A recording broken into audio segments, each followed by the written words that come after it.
want to welcome everybody to Go For Side Effects. I'm your host, Kevin Simon. You all know my good-looking, bald-headed co-host, John. How the hell you doing, John? I'm doing good, thanks, man. So tonight we got Herb. You be prefer to call Herb, Herbert. Either one works. We got Herb Knapp on tonight, and uh, Herb was in the United States Navy. Go Navy, because they're going to kick Army's ass in the football game, so John can wear pink lipstick. Herb, how you doing, man? Oh, I'm hanging in there, brother. How about yourself? I'm doing good. Well, Herb, go ahead and tell a little bit about when you went in and, what you did during Desert Storm, and then we'll get into the details that we want to get into in a little bit. All right, bub? Sure. So to start out, I was in Great Lakes, Illinois for boot camp. When I was, let's say, the last week of boot camp, we got orders to let us know that our ship, which really strange here because you don't know what ship you're going to be on a boot camp. It's just not something that happens. We got orders saying what ship we were on, and our ship was heading to Sigonella, Italy. And I had no idea what the hell was going on. And the next thing you know, I'm on a flight to Sigonella, Italy, hop aboard a ship called USS Sylvania Combat Supply, and it's Desert Shield time. That's basically how we started. We went out there like all the rest of the ships, and we went and surrounded the area. And difference was my ship was a combat supply ship, so we did a lot of vert rep and unrep. For those people that aren't Navy, vert rep is a vertical replenishment at sea with helicopters. They actually drop a little line type thing, and we hook up nets and cables up to the line, and the helicopter whisk it away. And then we got what's called vert rep, which is one of the most important ones, where two ships will go side by side. And during this process, they got to keep the boats at the same speed, whatnot. We shoot a bolo line over, which is just a line that shoots out of a gun. Then they pull a cable back over. We hook it up to the bulkhead. And the next thing you know, we're hooking up cargo and nets and sending that across while tooling along at 12 knots or whatever we happen to be at the time. I might be wrong on how fast, but that's what my ship did. So we were constantly working. We were actually doing, when we were on Desert Shield, we were actually doing 22 on and 2 off, believe it or not, when you count your time on and your watch, and then working on the flight deck. We spent most of the time on the flight deck with a cup of soup because that's about all you could do. And that's a good point, because I was on AFS, so same type ship, but and you're right. When you talk about working hours, our hours sucked on a supply ship, because you literally would work from 6 in the morning till 8, 10 o'clock at night, but you still stood shifts out there. And bosun mates that's what you were. Yes, sir. You forgot to mention the most important part. Yeah. I was a decade. Yep. Bosun mates and seamen recruits and them stood watch. There's other ones that most watches were 12 on, 12 off. Ours, we get screwed. That's just the best way of saying. Yeah. Because when we would go in, we would work all day, and then we would do what's called the balls to 4, which is 12 to 4, or 11 to 11, not 11, but 7 to 11, and then you walk in there from 4 to 8, and I mean, so it's all day rotation, and it's like 4 or 5 shifts that rotate, and so I wanted to explain that, because when you were talking about the hours, your hours could be 20 hours on, 2 hours off. You could have 14 hours on, 6 hours off. It just depended at that time. I mean, heck, I spent a lot of days, I don't know about you, but it seemed like that we only got a couple hours of sleep and we were up. Yeah, that's So how often you guys supply in other ships? I mean, how much of a reoccurrence is this? Like every hour, once a day, twice a day? Well, could be 2 or 3 a day. Could be 3 or 4. Yeah, or 7. I mean, they line up behind you. Yeah. They line up behind the other one that we just replenished. When that one's replenished, another one pulls up. We shoot another shot line over. We refuel them. We'll send them cargo, and then they bring it. And then another one comes in. It's almost like a floating store, a gas station. Exactly what it is. I mean, but here's the part that really stunk: is our ship would run out of tobacco. But you would send a whole pallet of tobacco over to an aircraft carrier. Yep. Right? Or it's true. Oh, and yeah. You're just watching it go over, and you're like, you Yeah. got to be kidding me. Yeah, we could be out of any supply at any time, but if it was set for the fleet, like say the John F. Kennedy, if the John F. Kennedy wanted this stuff and we were told it was going, whether our ship was out of it or not. Holy shit, we're out of, canned Vienna sausages. Yeah, well, we just sent crates over to the John F. Kennedy. That's kind of the way it worked. As a supply ship, we were last to get our good supplies. Well, yeah, but how many of you supply guys would hawk the stuff off that and put it in like your bunks or something? Well, you got caught doing that. It's then you're going to be seeing the captain. Well, people did it. I'm not saying people didn't do it, Kevin, but I'm saying as I was rig captain, so that was my job.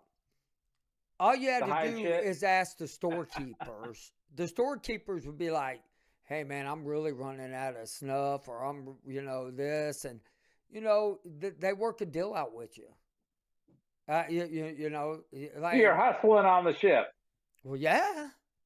There's a lot of deals being made on the ship. Like, for instance, the people you want to get to know the minute you step on board is the mess cooks. Because them boys they're going to be your best friend. Because if you're getting off at mid-watch, we have things called mid-rats. Somebody might be up there in the galley and they'll cook you up a mess of scrambled eggs or something. Or donuts. And all you ate all day was a cup of soup that you poured hot water in. You had to be friends with the cooks.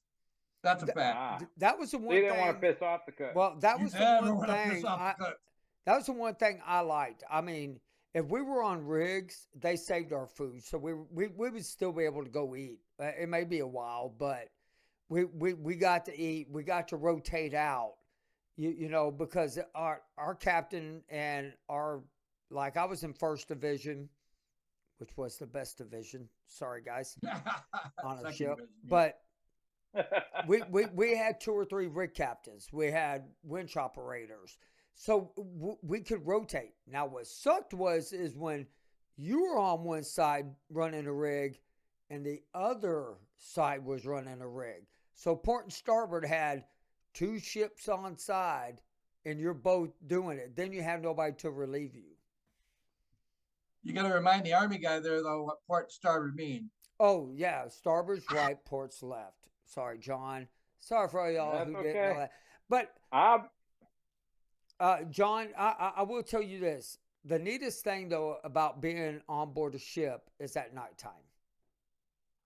I mean, it is all the friends you meet. I mean, it's really cool. But at nighttime, you should see the Milky Way. You should see the stars. You can see the satellites up there. It was just amazing how beautiful it was at nighttime. The sunrises. I know I'm going to get so much slack for just saying that. Oh, my God. And the sunsets.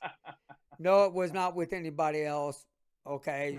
Because, but it really was cool. You'll be out there, and we would do what was called night unreps. Yep. Where we would have one light, and it was like a orange light or a red light, and everything had chem lights on it. Your lines, your in-haul and out-haul rigs, everything. They would have a chem light on there, so you could see going back and forth unrepping at nighttime. That was pretty damn cool. We should probably let them know what high line is and how dangerous this high line is. Oh, yeah. When we send that bolo across, we pull that cable back across, that cable tensions up so tight so that whatever you want to call that stuff that hooks it up and hangs it across and sends it across. I can't never remember the names anymore. But long story short, if that thing snaps, because I remember seeing this in boot camp and many other times. That is a piece of cable that'll take bulkhead, which is cement, glass, steel, bulkhead, right out of a ship. Plus, it'll take off everybody's head, body, and every part you can think of. This is one of the most dangerous naval jobs at sea, is working on highline transfers. You can attest to that, Kevin. And we had an outhaul line snap. And I'm going to tell you what, but you can hear it before it snaps. Believe it or not, it will give you at least one or two pops. And then you're telling everybody to clear the deck. Yep. And where it pops, it comes back, John, you can't even see it come back. And it will whip a bulkhead, put a hole in that metal. It's incredible. Well, I think I've only seen it once ever done on our ship. And that's pretty impressive because I did 86,000 tons of cargo whenever I was rig captain. That's a lot of cargo. Millions of gallons of fuel. Them were my favorite because all you did is once you hooked up, you just sat there and waited until it was done. We didn't have fuel. We did just the vert rep and unrep. Yeah. We'd have some of them going on at the same time. Oh, yeah. Yeah. And it was madhouse. I tell you, we did 19,000 pallets. We did, our ship, USS Sylvania, supplied 4 battle groups during the Gulf War. And it's never been heard of before. You can look it up, USS Sylvania. We breed every record ever done. And that's why we were working 22 on and 2 up. There was no time, like he said. They'd line up the whole battle group, 6, 7 ships, and that battle group would be in a line. But do you know why, though? Y'all know, you probably don't know why. So Guam housed, because we were all part of the Mars group. Guam housed a lot of supply ships. Well, 2 of the supply ships were on their way to come out and help and relieve. Well, they went through a typhoon and they got damaged severely. So we had to get extended longer out there. Or I probably wouldn't have been in Desert Shield. Oh, no, wait. Desert Storm. Because I was there for Desert Storm. We were supposed to already head back. But since they couldn't go out there, we stayed for Desert Shield. If memory serves me right, but I'm 99.100%. Did you guys supply like subs too, or just ships? No. Ships. No. Subs. They had tenders for subs, so I don't really know how a submarine. They vert wrapped them. They can vert wrap them. Yeah, I guess so, but I really don't know how submarines would work. But now, I was told there were no subs that can go in the Persian Gulf. A Periscope told me otherwise one day, and I'm like, well, what the hell is that? You know, which I thought was really cool. But John, one of the most amazing things you can see is a submarine come up out of the water and splash. It looks like an oversized whale, and it comes out of that water. I've seen some videos. Now, is that a typical? Do they do that intentionally? No. Well, they do that intentionally because Japan did it for us. What do you mean Japan did it for us? They had a submarine, and so our captain told us to look over. They were gonna come up out of the water, and they put on a little show. Oh, okay. And then, all right. And then, I never forget one of the neatest things I thought it was pretty neat. Most people probably thought it was like, okay, whatever. Was when you're out at sea and you're unrepping the dolphins. Man, the dolphins out there would swim, going with the ship, and sea turtles too. Oh, it is so cool, turtles. Man. And snakes, right? A lot of snakes, man. Yeah. Why in the heck did you bring up snakes, man? Because I know every time we talk about snake, no way, man. You're scared to death. Dude, I'm gonna tell you something. I'm telling you, if I would have went overboard in a Persian Gulf, I would have just said, God, before I hit this water, please give me one massive heart attack and I'm done. Because they would have been smelling a lot of poop. because Oh, I boy. would have hit that water and I wouldn't worry about anything touching me. Did you see that many snakes out there, Herb? I seen a few, There were a just a few, lot. not that many. Apparently, you didn't look over the side very often because Apparently, I every got the time I camp. looked over, they're like, "There's one. Oh, there's another. Hey, check it out. There's another." Yeah, I was on the back end of that high line most of the time, hooking up the cargo excuse me, moving the skids forward. So I didn't get to the side very often. Put it that way. Yeah, yeah. So and we were on the sides, And but if you get out of line, you're not in where you're supposed to be. The rig captain, or in our case, it was the XO, would be over there. What the hell are you doing over there? yeah, screaming at you. That is not where you belong. Oh yeah, man, it's amazing, man. I will, you know, there's a little book that I carried in my back pocket, and it literally says the rig captain has control of the ship once that shot line is sent over. So he's responsible for everybody who sits on that line and works. And so that's what, you know, it was a big responsibility. I loved it. I enjoyed it. I was made rig captain because I had a big mouth. Everybody could hear me. Couldn't imagine that. Me neither. I'm just like, I thought I spoke softly. But you know, Not when you're on flight deck or on deck, I bet. yeah. And I never did the vert reps. I only did unreps.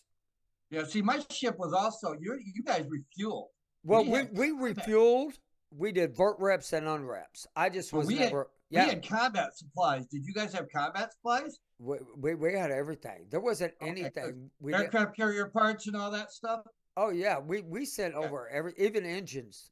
Yeah, engines to the airplanes. Yep, those were fun because those are the ones you make wonder: is that cable gonna snap? Oh, that's the one you sent there, Is that John. gonna snap? You're looking at $1 million engine getting loaded up, sending over, and the only thing you're doing is looking at your commanding officer, and he's going, "You better not deep six that, Simon." I'm like, Yeah. So send here's it, one for you, please. Simon. But we also did. We talked before on this. We did personal highline transfers. Thank you. I was gonna ask. Yes. Did you send What the cargo? hell's a personal highline? Put That- a person on the net and sending them. Well, we didn't do it on the net. We actually had a carrier. It looked like Well, a yeah, little, the carrier. yeah. yeah. It's orange, and Yeah. it had Why like a would just little bitty. why just because somebody had to transfer or Oh, what? well, They I had to sent get I onto sent the that admiral. ship. They were going out, and one ship was going one way. We're going the other. You I never brought knew. the admiral over, and I sent him back. And I remember when he came over, he got sat down. He goes, "You know, I'm going back," and I'm like, you know, oh yeah, good luck. And then every unrep, we'd always be sending hats back and forth. That was the fun part of it, is we'd get everybody's ship hat, and we'd send our ship hats over. Oh, You see, might wanna- we did lighters. Lighters, we did hats. Yeah. Now I'll Hats, tell you hats, this, hats. John. Also, with doing all that too, you know, you would call over there and say, "Hey, I'll give you a hat if you give me a lighter." So we would switch off gear. What's the big deal with the lighter? Well, it's just like for every ship you unwrap. Like we did the Ranger group, we did the Independence group, and we did the Amphibious Task Force group. So they have like engraved lighters or what? Yeah, Yeah. they look like a ship. The actual ship. Then they have the markings, like ours would be AFS2, all that good stuff. Now, we did the hat. Okay. yeah, it was The cool. hats were awesome. So now we're going to talk about once you got Okay. out of Desert Storm. Let's So- get into that conversation. Okay, so we transitioned back from the Gulf. My ship was in desperate need of what they call dry dock, which means basically the ship comes out of the water, they do the repairs, they decide what's going on next with that ship, whether it's going to be reused, fixed up, or decommissioned or sold to civilians. In our case, it was being fixed up, and that's all I knew. They put us in like a flat hotel, old hotel out by Portsmouth, and during that time, everybody that had any kind of high ranking was going home. For one reason or another, I couldn't get Liberty. I tried to get Liberty and wasn't able to. So we were stuck in this, not Liberty. I want to say it right. Not Liberty, but we wanted to actually go home. On leave. Yeah, on leave. That's the words I couldn't get out of my mouth. And a lot of my friends did go on leave. A lot of the higher ranking officers, non-commissioned officers went on leave. Everybody that was a commissioned officer was gone. They don't go dry down. If they're not going home, they're going to a fancy hotel. They're not going to where we're going. You can attest to that. Yeah.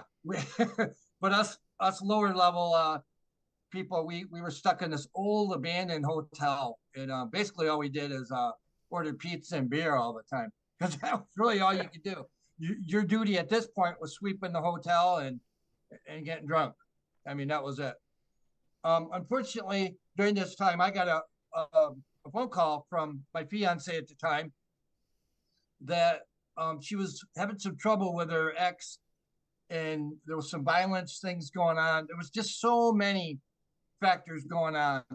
I tried to get leave. Again, like I said, there was nobody really ranked higher than me that could give me leave.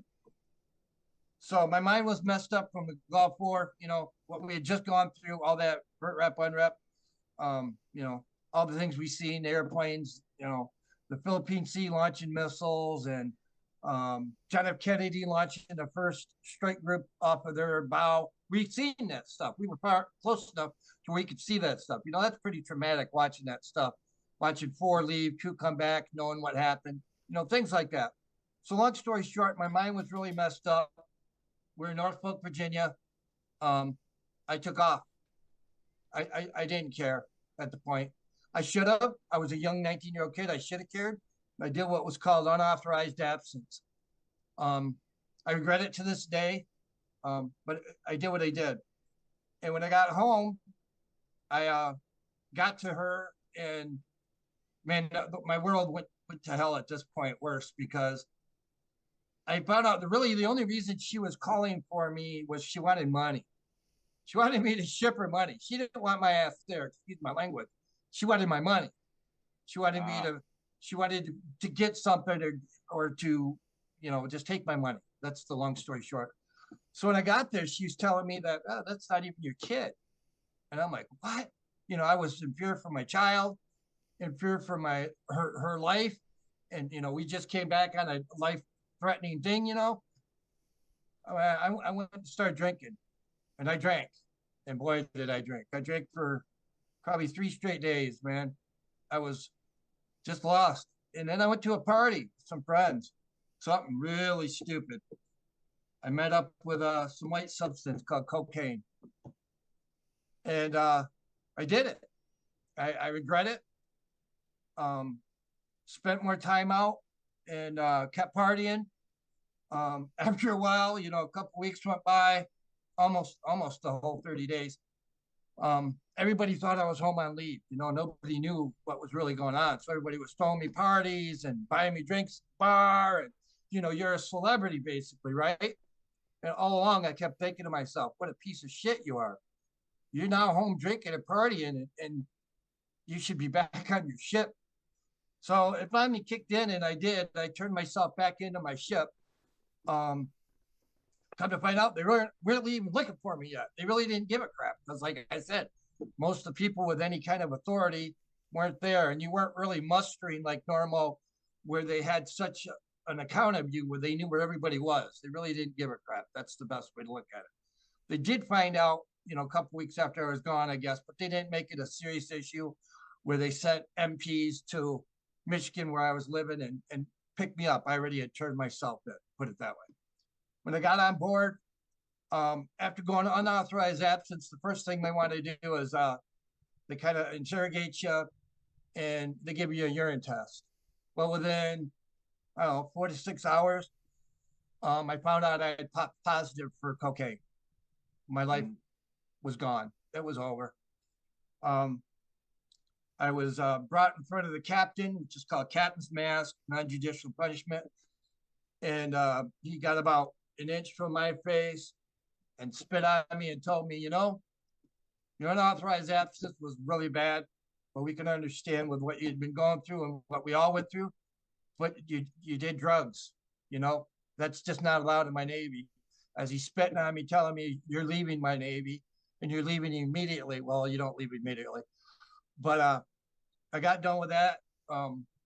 Went down into birthing because I started to pack. I figured I was gone. They come back and got me in the military. Well, the sergeant of arms, master of arms, came and got me on board and said, "Well, we got some bad news for you. You're heading to the brig."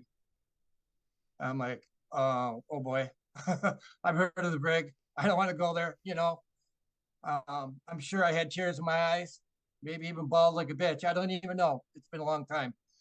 But I ended up getting 45 and 45, which was 45 days extra duty, 45 days restricted duty. Couldn't leave the ship or anything. Well, we were in dry dock, so I couldn't. No, my ship was back on water then. I missed that part. Sorry. The ship was back in water. We were in dry dock. But I couldn't leave, couldn't do liberty, couldn't do any of that. And part of the punishment the captain handed down was, I was facing other than honorable discharge. So like all things when you're getting in trouble in the military, you get what's called the JAG officer, a Navy JAG officer. And he says, well, you know what? You've never gotten any trouble. All your qualifications always been good. You've advanced, you know, you've made it up the ranks. You went up 4 ranks, you know, you should be okay. We're going to get you to plead guilty to this and take general under honorable conditions. That's what I was told was going to happen. We went in front of them. I got other than honorable. I was dumbfounded. I had 2 choices. I could either take the other than honorable or face dishonor. And at my point, I understood from the JAG that other than honorable, after you go home, you don't get no trouble. It'll revert in 6 months to honorable, under general under honorable conditions, right? So I'm like, you know, I've been through so much shit and I feel like, you know, it can't get any worse. So I took the general, what I thought would be a general under honorable conditions, the OTH, and went home. And now is the time you got to tell your family that, you know, you screwed up. You got kicked out of the Navy. You're a drug addict. Your whole character is gone. You went in as a good kid, went and fought a war and came home and you messed your life up, which didn't go good for me with a father that was a Korean Navy veteran, and all my uncles and relatives were, you know, veterans.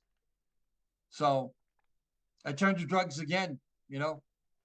This time it became a bad habit. And it did for years and years and years. I went in and out of rehabs. Man, I lived on the streets. I did things that are, you know, just I didn't even want to talk about bad things. Right. Huh? Right. I mean, yeah, they're just really bad. But long I story understand. short, I went through the process of the rehabs and the NAs and AA classes. And to be honest with you, nothing worked until a little over 10 years ago. I met a group called Celebrate Recovery. Celebrate Recovery is a church-based group that teaches you the NA and the AA ways, but you turn all your faults and stuff over to God instead of just the higher power, as they say. I turned it over to God, and knock on wood, it's been almost 11 years now. I haven't touched a drop of alcohol, haven't touched a drug, haven't smoked a cigarette. Badass. Helped everybody out, became a leader in Celebrate Recovery. I brought many, many veterans to Celebrate Recovery and to help them in their sobriety. And I also run a website called Gulf War Expose Illnesses and Truth. And I've helped a lot of people, and a lot of people on my site have helped a lot of people get their benefits. To this day, I'm still fighting for the complete honorable. I do have 100% service-connected disabilities. I have 19 service-connected disabilities. I'm 100% PNT and special comp due to terminal illness and stuff. So I got special comp, but elusively, it's I have not gotten what I want. I want my honor back. I want to be back to honorable veteran. In some people's eyes, I'm not honorable because I did mess up. The way I look at this, Kevin, there's a lot of people did worse things than that and didn't get caught. And unfortunately, that's the truth. I just happened to be the one that got caught. But here's the thing. There are people I, doing drugs on chip, you know? right. Well, and I want to say this.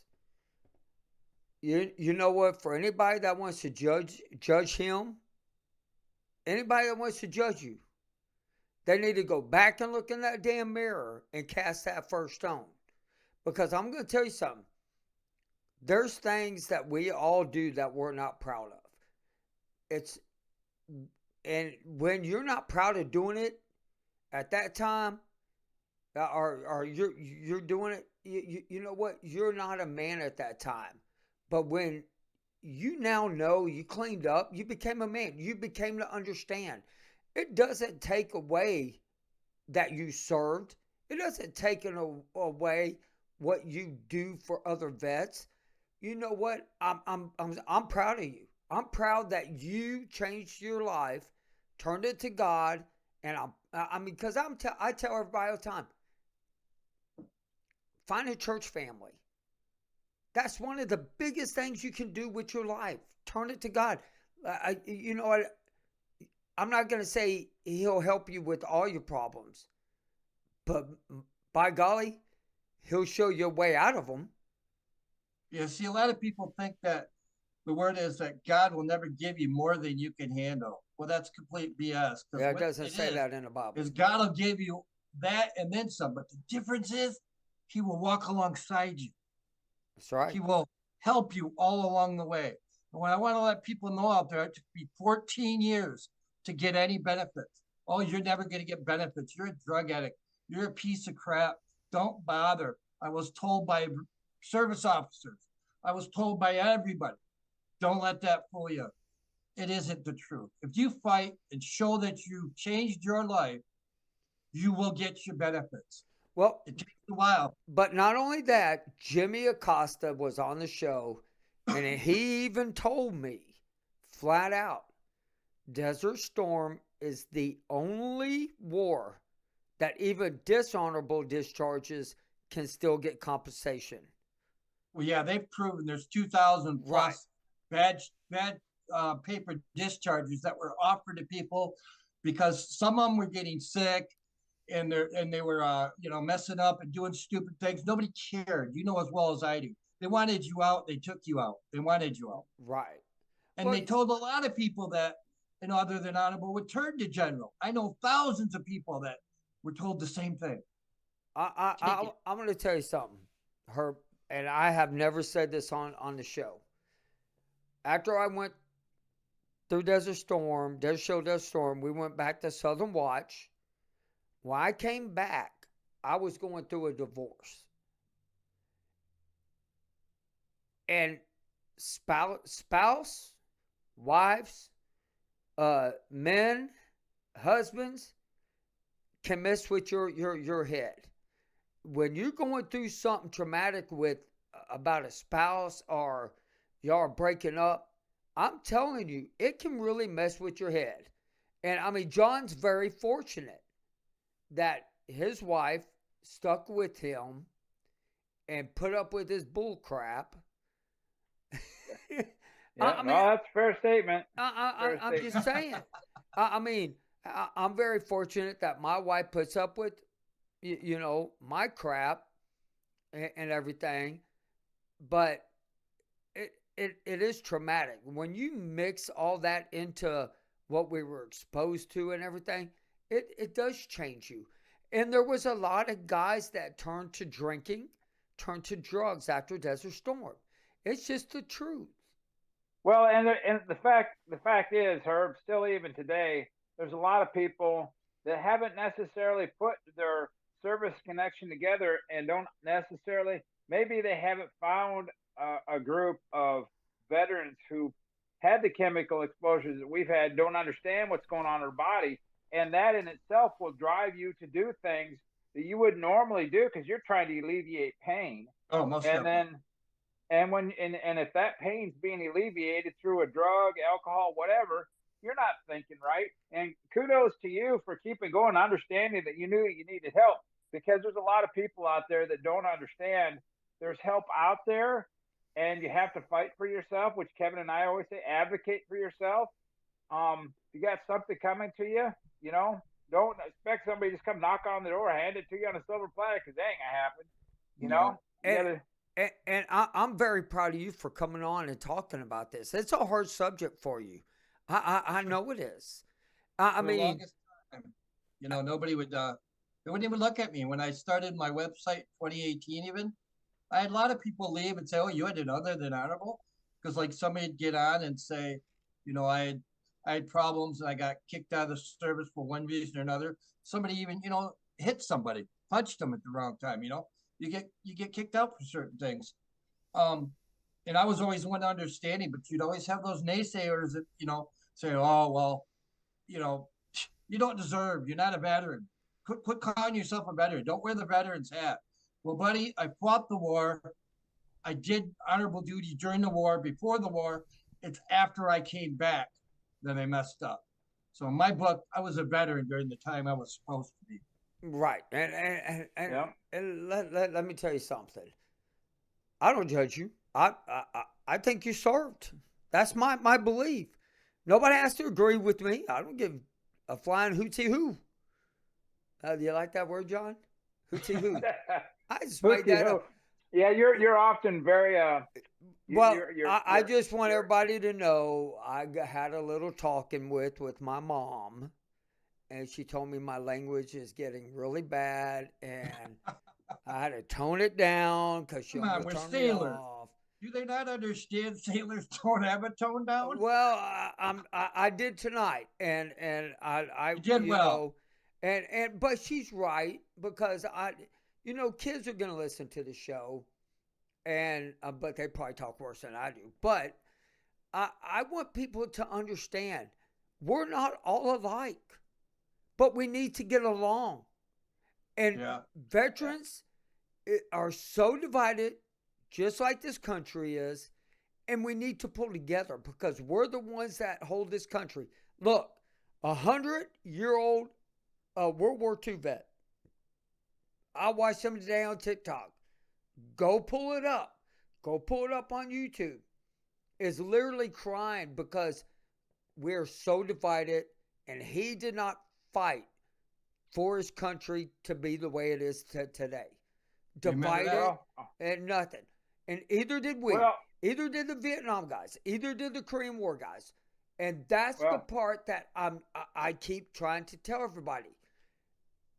Look, be good to your neighbors. Be good to yeah. your non-friends. If somebody cuts in front of you, don't cuss them out. Don't honk. Just wave at them and say, "Man, I hope you're getting where you're going." Because my wife put it to me like this, and I'll give her credit. You don't know what type of day that guy had in front of you. You don't know if he's on the way to the hospital or to the house because his wife could have crashed. You don't know. Just like nobody knows what you went through, Herb. Yeah. Nobody. And nobody knows what John went through. I mean, that's what I keep telling everybody. There's a reason I joined the Navy and not the Army or the Marines. I didn't want to get shot at. I'm honest. Well, you don't want to judge a book by the cover. I mean, we all do initially because that's how we're programmed. You judge a book by its cover, but I think the older we get, especially veterans, like I just, like I was telling you before the show, I didn't even know the gentleman was a Navy veteran. And he and I are just talking. We did, of course, he was working at the local hardware store, and we wanted to talk. He had a job to do, but I love talking to other veterans because they'll open up to you. They'll tell you things. I mean, granted, you're in a public place, so they might tone it down a little bit. But I mean, veterans talking to veterans, that's huge because it just is different. So this is And what it's I a great, want to do. great thing to happen. Yeah. So this is what I want to do, and I want everybody to think of. Everybody out there. I know Jason, Jeremy, everybody's watching, and everybody who's going to listen. Denise, everybody. If you had to pick a book that you are, what would it be? John, what book would you be? Oh, geez. Um, I don't know. Ask me another time. I don't have an answer for that question. Herb, what book would you be? The Bible. You know, everybody out there is a book. Mine is probably quite a few mixtures between 50 Shades of Grey to, okay, that was funny. That was funny. What the hell? More I can't like believe About you his, just mine. we're said talking that. about his beard and his mustache, right? 50 Shades in your hair. Well, mine would be not like that. Mine would probably be Calvin and Hobbes. I know it's a cartoon book, That's funny. and I'm more like Calvin, or really more like Hobbes. But and that got me through the Navy. I read All right, then every. I'm going to go with McHale's Navy. Then I'll go with McHale's Navy. Okay, McHale's Navy. there you That's go. funny. I would That, almost think. Oh, I like Jason put down the stand. That's a good Yeah. one. But me, I would probably be maybe Calvin and Hobbes or Curious George, because I was curious about what does this button do. I wonder if I Jesus. pulled this Yeah. lever, what would it do? Oh, They let me didn't. tell They you. didn't let you. They didn't let you up top very often, did they? Oh yeah, so I'm going to tell you something. I wasted more of your tax-paying money than what y'all know because I was very curious about what stuff did. So I want to leave it at that for tonight, but I want each and every person that listens to the program, I want you to write in. Go to Facebook, go to YouTube. You know, look, YouTube, I want everybody to follow us and subscribe. I want everybody to spread awareness about the Gulf War illnesses that we're getting. Okay?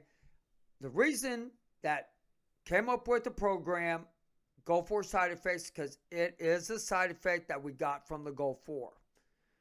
And so, Herb, do you have anything else that you would like to? Thing. Can we plug this? We'll say it to you. It's Gulf War Exposed, Illnesses in Truth, and it's on Facebook.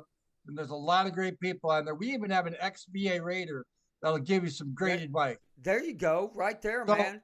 The second thing I want to say before I close out here, besides, just thanking everybody and thanking you, Kevin and John, for having me on and the understanding, as I want to let everybody know that is out there suffering, that, sometimes your alcohol and your drug addiction right now might be masking the things that you need most help with. And they could be physical. Because I found out once I had stopped drinking or stopped doing drugs, before I stopped drinking, some things popped up that, it was being blamed on different things. Well, they're there, they exist. And a lot of people have physical ailments that are being blocked by their drugs and alcohol. And it'll just do you good to get sober and look at them. I agree 100%. Herb, thanks for coming on. This is a great podcast. I really appreciate it. And please, people, if you are hurting, get help, man. Don't be the 22 a day. We've got enough of that. What we do have here is a lot of brothers and sisters that'll help you. Join the groups. We're there for you. I agree. And so everybody, my biggest thing is be nice to one another. Be courteous, love one another. We need to bring it back to where it was in the 1980s, the best rock and roll, the best looking guys. Oh, amen. That's Rocky jeans. I'm telling you, we need to bring it back, baby. Everything. But now we're going to go into the after the show. I want to thank each and every one of y'all for listening tonight, and we will see you next week. Thank you for listening to Gulf War Side Effects. If you have a story or you would like to share or just come on with any comments or questions, please email me at kevinsimon@gulfwarsideeffects.com.